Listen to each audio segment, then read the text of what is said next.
Hello everyone, and welcome to the review of AEW's Blood and Guts. Way too loud yet again. There we go. What did we all think? Did we all agree with the right outcome? Was the matches any good for you? Was the build-up just as it should have been? Well, I've got my points of view on it anyway. First of all, the match started off. A lot of great hype from JR with the whole "it's Wednesday, you know what that means."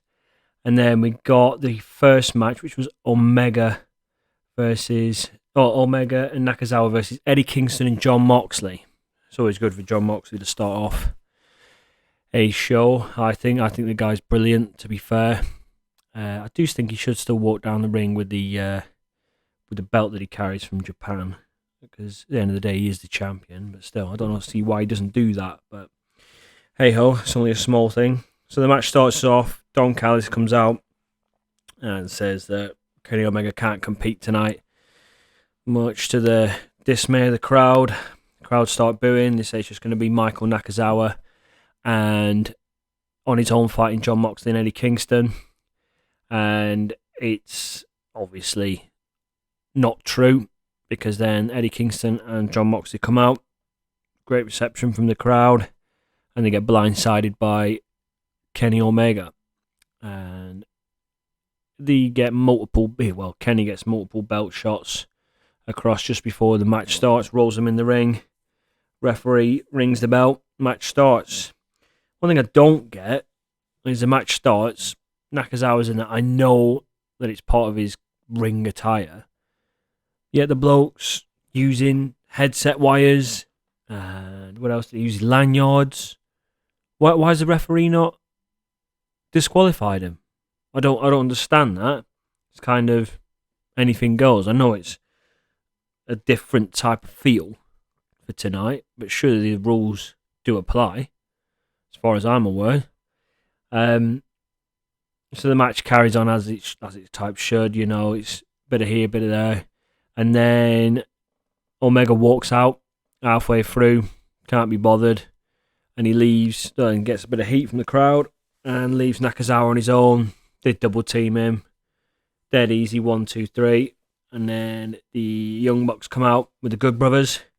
Start attacking Moxley and Kingston. Whoa, camera. What's going on with my camera today? It's a nightmare. Start attacking. Still moving. Devastated. Amateur hour from me. Should have got it all right before I started, eh? What do I know? We live and learn. The Young Bucks come out to attack the Good Brothers. Young Bucks come out with the Good Brothers and attack Moxley and Kingston. And Omega then comes out, smiling, cocky, because he knows he can do it, and he does the one-winged angel, and they all walk away laughing, knowing the damage that they've caused. Pretty standard belt there, really. Not much to it. So obviously they're still going to keep feuding, ready for future battles, you would think at that point. Next up, QT Marshall versus Cody Rhodes. So Cody Rhodes comes out. I still prefer his old entrance, where he used to come up and then the gates come and the music was all on. I don't know whether it's just a pay-per-view thing where he does do that, but I do prefer that. I felt it was the right time for him to do that with the Blood and Guts theme tonight, but he didn't bother. QT Marshall's already in the ring. He already comes out first, and Cody starts attacking him straight away. Starts laying the punches on, but then QT Marshall uses a belt on Cody Rhodes. Again, no disqualification. Now, I'm not missing something here. How can another referee allow that to carry on? I don't know. I think there needs a bit of clarification on that one, to be fair. I don't know. That's just a little bit of a niggle, that. You've got to iron those little creases out, I think. So, what have we got here? QT Marshall looks strong, which I think is a good thing, especially going up against Cody Rhodes. I like the fact that he's got a little bit of airtime, he's getting a little bit of a push. He ain't getting any younger. I think he's still got a lot to give. On Anderson, he winds up on Anderson, then Anderson starts attacking him. But then, for some reason, the ref throws him out. Oh, so that's allowed. So you can throw that out, but you won't disqualify somebody for using foreign objects.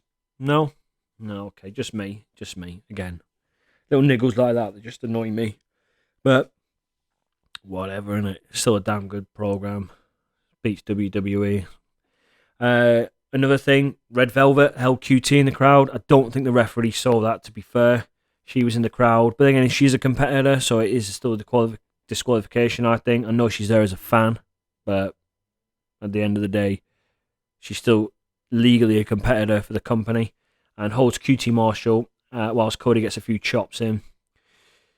QT, the match carries on, and I don't know if this was an accident, but QT Marshall ends up pulling his shorts down. Whether it was done by Cody, I can't remember, but it ends up basically pulling a Mooney, and they were really coming down his shorts, and they blurred it out, and I just thought that was a bit of a weird thing. I don't know whether he was trying to get heat or whether it was just genuine accident. I'm not too sure. You'll have to comment below what your opinions were on that. It's a bit of a weird part, if I'm honest. Cody then gets a DDT and gets some offense in, but then QT Marshall does the old classic heel and does the crossroads for a 2 count. Again, QT's looking strong. I do like that. The bit I didn't like was he did like the multiple reverse tombstones where they get him in position and then fall back and then get him in get position again. The other person, then he can't handle it because he's wiggling the legs and no, I don't like that. It looks a bit staged for me.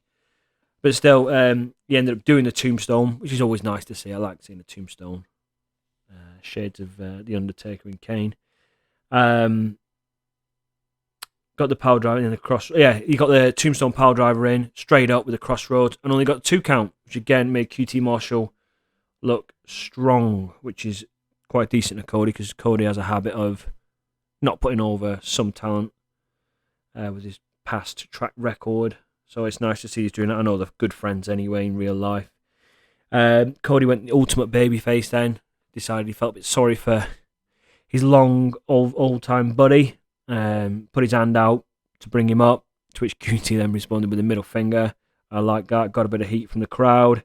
So Cody basically shoved him down and was like, up yours, into the figure 4, and he tapped out. At the end, Cody had a nasty cut. I think it's just above his eyebrow. I don't know where that came from. But he had a bit of claret, which is always nice to see. Gets the crowd popping a little bit, gets the fans a little bit excited. And then Anthony Ogogo, UK's finest, comes out. He does look very good, but all he's done his whole AEW career is punch somebody. So I think he's going to have to up his repertoire of wrestling moves before I have a decent opinion on him. He can't just keep coming out one punch done. At the end of the day, he was an okay boxer. Well, that's a lie, actually. He was a very good boxer.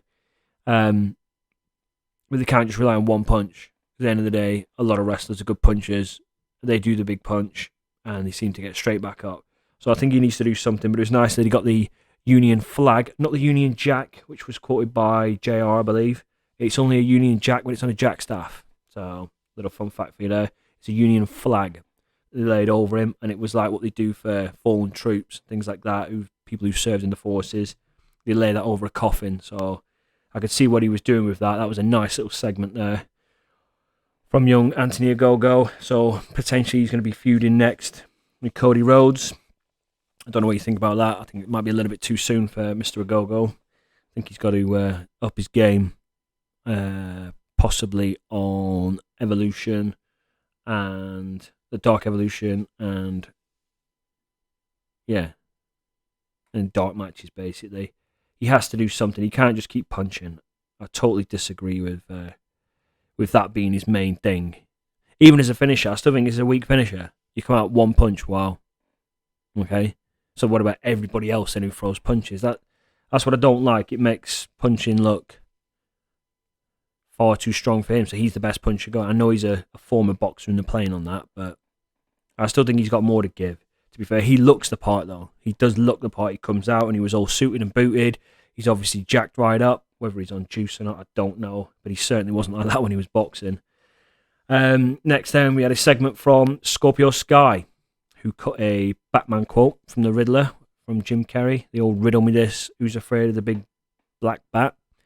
Obviously referring to Sting's bat. And then Darby Allin, Ethan Page started having his input, basically mocking Darby Allin, and then Darby Allin attacks him from behind, and Scorpio Sky and Ethan Page end up getting the better of him, and Darby Allin is the one who ends worse off, sat at the top of stairs, holding I think it was his ribs and his arm.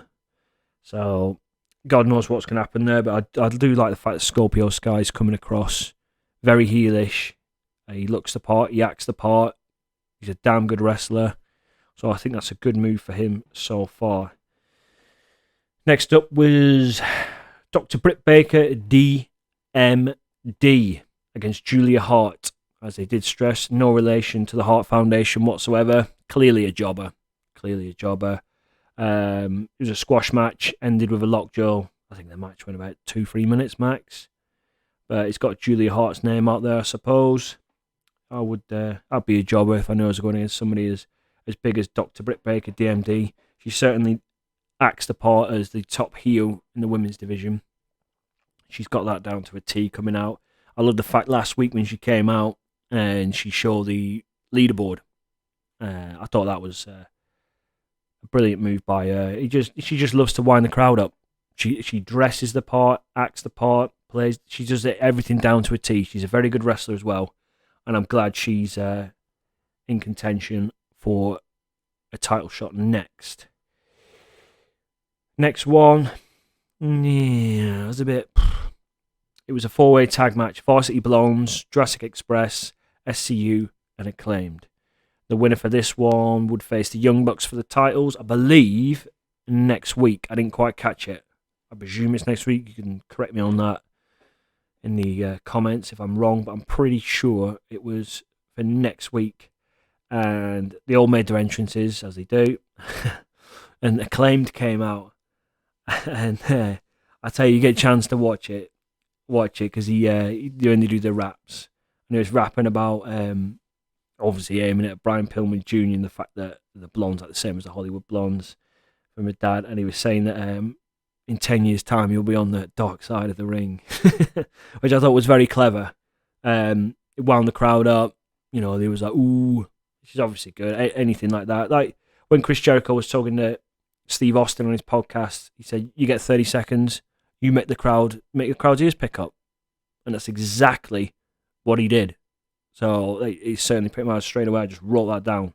That was the main, out of this whole match, that's the one thing I remember. He was terrible in the ring. They didn't do anything. He claimed wasn't put over at all. They literally did nothing. But all I took from that was their rapping promo. So he was very clever. Luchasaurus come across strong with Jungle Boy. They took him for a while to get in. When he came in, he just squashed everybody. Quite right too, he's the big man. And Jungle Boy, he's up there in the singles rankings as well. So they played on that very, very well. SCU, I felt they looked very good. For the old guys, yeah, fair play to them. They're doing something right. You know, you can tell that they've been in the game for far too long. And they came across Brian Pillman Jr. for the pin, and they ended the match 1, 2, 3, and now they are in contention to face the Young Bucks, which I believe, next week I've got wrote down here. I did hear that one. And then we got a segment then from Jon Moxley against Nagata for the IWGP US Championship. So that's what they advertised that, and if they knew this was coming up next week, then why didn't he come down the ring with the belt? I don't know. That's what I would have done. I would have rubbed it in the face, especially when they were against Kenny Omega, who was the belt collector. You know, at least it's something that he hasn't got. I don't know. I just thought it was a little trick that they missed there. So that announcement there. Next up, we got the Omega announcement with Tony Schiavone, and he said that it's going to be Pac versus Orange Cassidy, and the winner to face Omega at Double or Nothing. And I hope to God it's Pac, but the crowd was so hot for Orange Cassidy. They really were. I know he's a fan. He's not one of mine. I'm not a big fan. Never claimed to be. I think he's a very good wrestler, but I just don't like the gimmick. But the crowd, they were sucked in big time. So fair play to Orange Cassidy if he gets a chance. And again, Omega mocking him, basically telling him it's going to be Pac versus Omega. Which again riled the crowd up, getting some great heat there. And ended with, it was very clever actually. He said that you've taken my time. He took his Ray-Bans off, said they were genuine, limited edition, said they were about $800. And he said, you've taken up so much of my time. I'm taking these, placed them on Michael Nakazawa, and walked away. I thought it was very, very clever. A little promo there. And that set the tone for Pac versus Orange Cassidy. I don't know who anybody would want to put their name out there and say they want to win, but I certainly want Pac to win. I've been a massive fan of Pac for a long time. Totally underutilized in WWE. Went over to, wrestled for, I think it was not WrestleGate, or Wrestle Dragon, I think it's something like a Nottingham-based wrestling company in the UK. Carried on there, and then obviously he's come over to AEW, stayed strong since joining AEW. I genuinely believe, and also Omega was commented on previous battles that they've had that he did make him tap. He has lost a Pac. So is he going to realistically put the belt on Pac? Wouldn't have thought so, but I would like to see it. Not that I'm against Kenny Omega. I do like Kenny Omega a lot. And then the last segment before the big Blood and Guts match was Miro came out. And he came out, struggled a little bit, opening a bit of paper, which obviously was a contract. And it stated that he's got a match against Darby Allin next week for the TNT title. I hope he wins, because Miro has done nothing apart from be with Kip Sabian, which is the worst pairing ever. Now I'm glad now that's out of the way. I'm hoping that they put a belt on him to show what he's worth. I think he's worth that. He's looking great. His promos are a little bit off key, but obviously it's not even his first language anyway, is it? So he does struggle a little bit. But even just to look at him, he's a beast, man.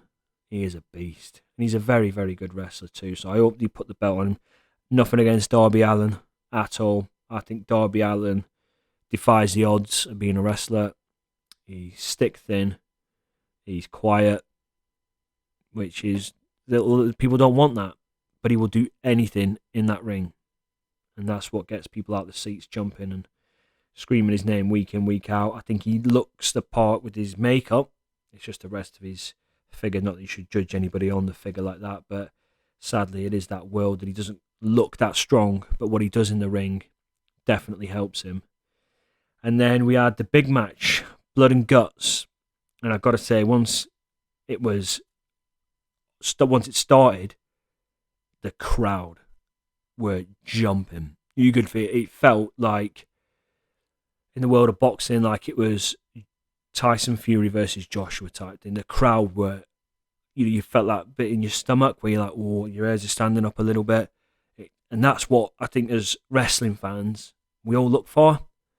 That's what I do anyway. I don't know about yourselves, but I look for them moments where you escape, you're in that zone, you're invested in this product, in this match, in this feud, in the fans, because fans are the biggest thing in wrestling, especially out in the crowd. And oh yeah, I was buzzing. I was definitely ready, and especially when it was I think Sammy Guevara put himself forward first against Dax Harwood. Got it wrote down here as Dad Harwood, because obviously it auto-corrected. Dax Harwood, and they both did a little bit of a stare off, and yeah, I was ready. I think they must have been buzzing. It must have been the first time they felt like that for a long time. I don't know what anybody else thinks about Dax Harwood, but does he not give off a bit of a Stone Cold vibe? Like, he's not a poor man's Stone Cold, because that's wrong, because Dax Harwood, I believe, is technically one of the best wrestlers out there. I just feel he's got that Stone Cold, not the fact that because he's bold and he's got a knee brace. I don't mean like that. I just mean gritty, and he's just got it. He's got it all for me as Dax Harwood. But it started off, and they're both getting a bit of a stare out.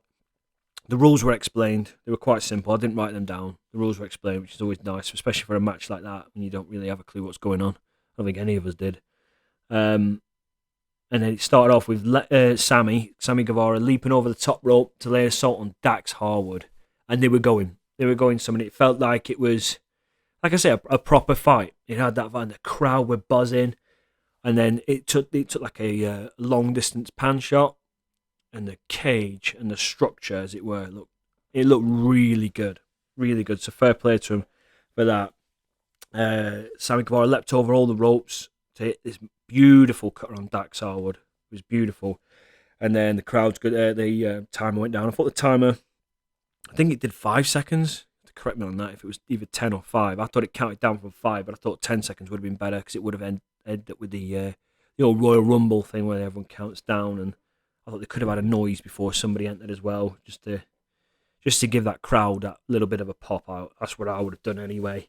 And Sean Spears came in, the chairman, obviously entered for the Pinnacle with a chair. And it was clearly chair shots. Dax Harwood's showing a bit of claret at this point, and he's a bit of a mess.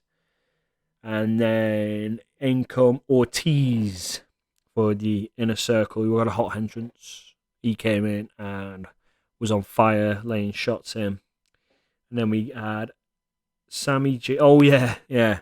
So at this point, the match is going on, and Sammy Guevara and Sean Spears, to be fair, they must have practiced this a lot, ended up both jumping on the top rope together in the middle of the ring. They're both on the top rope, and Sammy Guevara, this Spanish fly, man. And it was, you get a chance to go and look at that. It was a stunning Spanish fly, to be fair. In then comes Cash Wheeler, and he obviously goes to defend his partner, Dax Harwood. And Santana came in, so it was kind of the Santana Ortiz against FTR. That was going on for a while.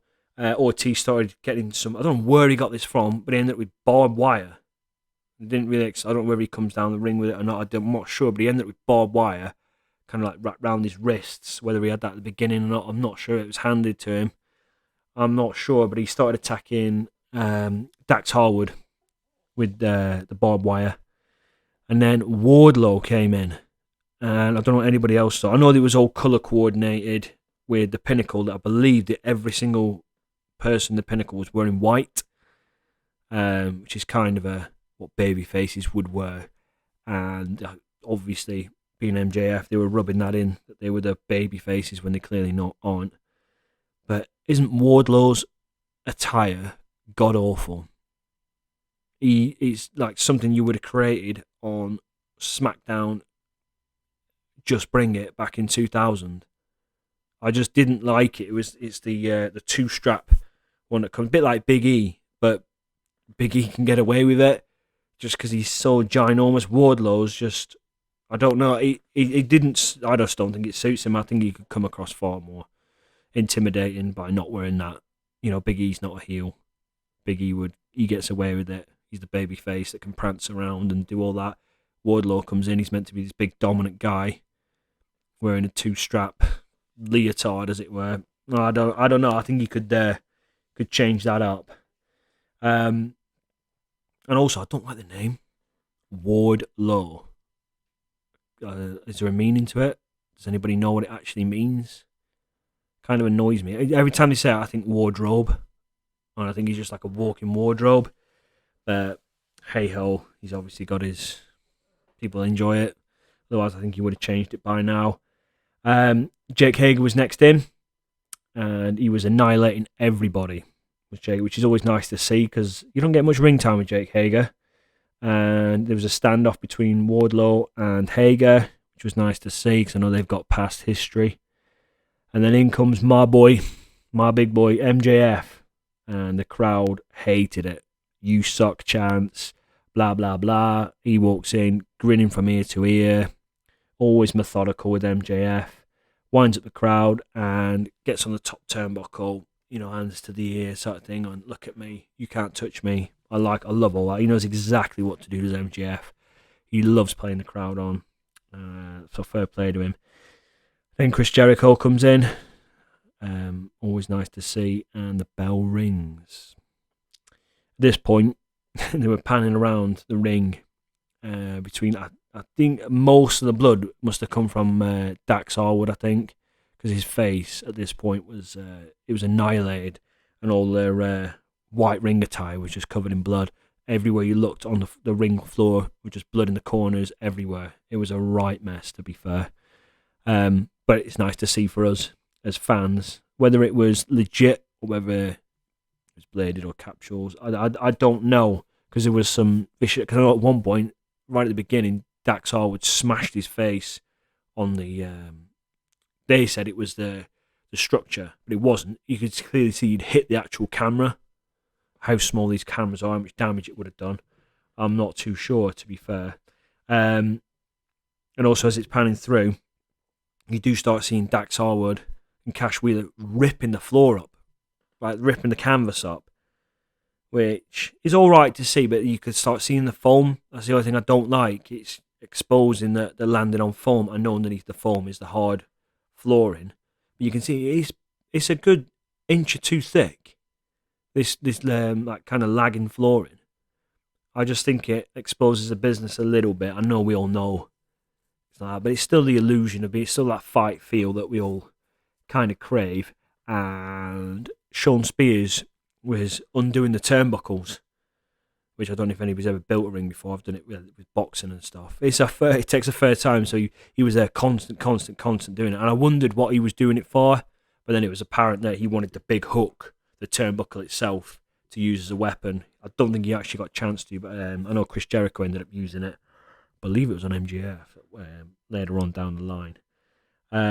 So they start exposing the woodwork, his FTR, and I believe it was Santana and Ortiz got them in the power driver position, and Sammy Guevara jumped straight off and did the old plonk him down, head first onto the exposed woodwork. And again, at this point, it looked really good because the ring was only one ring at this point, because obviously there's the two rings together, and just a one ring was just a total mess, and the other ring was in pristine condition. And I can't remember at the time he was in there. There was definitely somebody having a little battle out in the pristine ring, shall we say. But yeah, that was it. It was ended up with, after Sammy Guevara had done that, he came into the ring and ended up doing a coast-to-coast on a steel chair on Sean Spears. It was either Santana or Ortiz, I can't remember at the time, who was holding the chair in place. Sammy Guevara got up, and I thought, he ain't going to hit that. And to be fair, he leapt like a salmon out of water, and he hit this flimming chair shot. And as soon as the chair pulled away, I thought, oh my God, look at the state of that. I thought his face had busted wide open. It wasn't. It was a Canadian flag I think it was a Canadian maple leaf on the white part of the chair. But yeah, it was beautiful to watch. To be fair, I think Sammy Guevara and Dax Harwood were the unsung heroes for me for this whole match. What else have we got here? Oh, at this point, the Inner Circle, it totally dominating. The Pinnacle they were just basically human punch bags. They literally took a massive beating. And I was wondering when the turning point would be, because I thought, this can't carry on forever. Surely there's got to be a turning point. And at that point, Wardlow tried to get up, and I thought, oh, here we go, it's the one-man mission on his own. But then he just got annihilated. And there was a bit of a botch between him and Jake Hager, but they kind of recovered from that. I think he was trying to grab him as he jumped onto him, but it ended up being a little bit of a botch, but they saw through it. And then the camera then pans to Tully Blanchard. Tully Blanchard starts attacking the referee, grabs the keys. All of a sudden, MJF's crawling his way to the cage, and the commentators are laying on that you can't leave the cage to win, and which was good. And then they open the door, and then all of a sudden, MJF, being the sly little heel that he is, starts crawling up the top of the structure, and he thinks he's got away. And the commentators say he's trying to get higher ground, he's trying to get away, which he clearly was. Jericho tries coming out, to which Tully Blanchard is stood in the way, stood blocking him to get out of the way. Jericho shoves the door open, starts climbing up the crowd. He's really going for it at this point, really going for it. Jericho gives it the whole proper grin, I've got him, and he starts raising his hands up to the crowd. Come on, G me on type thing. And I was buzzing. I literally, as soon as he started climbing that cage, I thought, here we go. It's Undertaker, Mankind, Hell in the Cell 98. It's going to be something like that, or it's like the whole Cactus Jack, Triple H. I think it was No Way Out 2000, I believe. And I thought, this is it. We're going to see something spectacular like that. And he gets to the top. Jericho's MJF, the classic walk, back, face covered in blood. He looked really good. Face going back, no, please, no. Begging like he does, like the ultimate heel. And then Jericho gets him in the walls of Jericho, nice and clean. And he held it for a long time. MJF didn't tap. Referees were watching. Not that I could see that they were watching, but according to the commentators, they were watching. I don't think they would have saw, even if he'd tapped him. I thought that's what he would have done. I thought he would have tapped. Referees didn't see, and he can get out of it that way. End up turning on the side, turn around a little bit, and gives this massive low blow, which was, it's all legal. That's one way of getting out of the old walls of Jericho. And then as soon as he got out of it, he ended up putting MJF put Jericho in a armbar, or as they call it, the Fujiwara armbar. And he's really yanking on it. And then ends it up, because he didn't quit, I think they were both exhausted at this point, he laid off.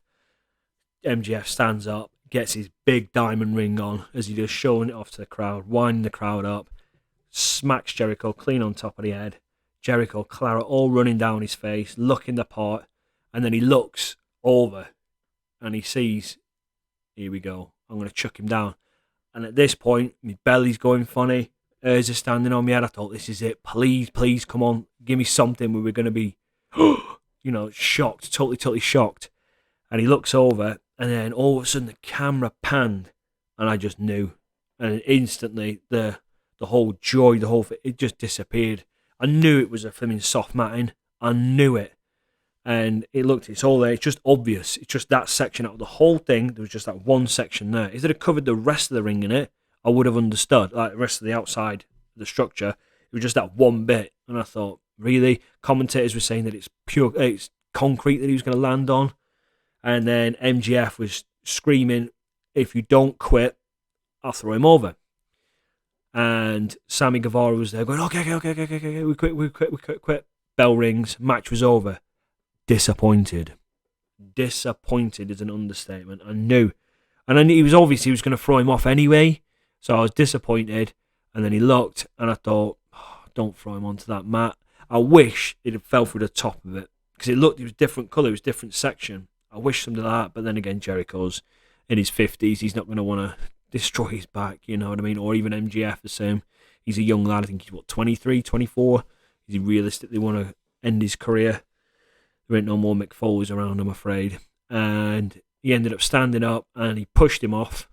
Weak push, nothing to it. And he landed flat back onto mats. And you could see it. They had these fake, what looked like steel square plates. They were just made of foam. It was massively disappointing. He landed. And you could see the whole thing encroached around him. Like it was like a beanbag. It just, like when you gym mats when you're in school, the big fat ones. It was one of them, just straight into him. So I was disappointed. I was massively disappointed. And then MJF did turn around and started screaming and he was tensing up and his face was covered in claret. That looked good. But it was taken away from the fact that the rest of it, no. No, I'm sorry. It was a letdown. It was a massive, massive letdown because the rest of it was beautiful to watch, man. I was so engaged all the way through it, and that just let it down for me. I don't know what anybody else thinks. You could disagree with me massively. I'd love to know. I'd love to know what you think. Hey ho, it felt like a pay-per-view. It had a pay-per-view feel to it. Excuse me. It had a pay-per-view feel to it. You can't really complain too much. It's just, I really wish that they'd polish the finish off properly. But I'm going to forgive them. The rest of it was so different. It was so out there. It had that fight feel. It had that little bit of golden nuggets that you look for when you're a wrestling fan that you don't get anymore because it's not the Attitude Era. It's not the Ruthless Aggression Era. You know you're not going to get those. You're always hunting for them moments. So they did give me little snippets of it, so I'm not going to complain too much. All in all, it gets a 7 out of 10. 7 out of 10. It could have been better. Just the finish. The finish was the only thing that let it down. The rest of it, hats off to them. Take me hat off to you. I think they've done a stunning job. Just a shame about the ending. I'm gonna wrap it up there, guys. Let me know in the comments below. Don't forget to comment, like, subscribe, all that jargon. Let me know what you think. Let's just talk wrestling in the comments. That's all I want to do. That's all why I do this for. I'm not in it for anything like that. I have nobody to talk to about it. So that's kind of why I made these podcast type reviews. I just want to be able to talk about something I love. And if we get something back for it, as in you communicating with me, that's it. I've done my job. That's all I want to hear. All right, guys. I will probably be back. Maybe another one this week. I'm not sure. I might do a little bit of like snippet news, a bit like I did with the whole Daniel Bryan news of his contract expiry with the WWE. I may do little snippets like that. I've got a bit of a busy schedule, but we'll keep in touch anyway. All right, there's definitely going to be one next week. I know that for a fact. I may just do like a midweek one, or I may do it after the Raw. I'm not too sure yet. All right, so keep in touch, guys. Don't forget to say comment, like, and subscribe, and I will see you next week. Thank you.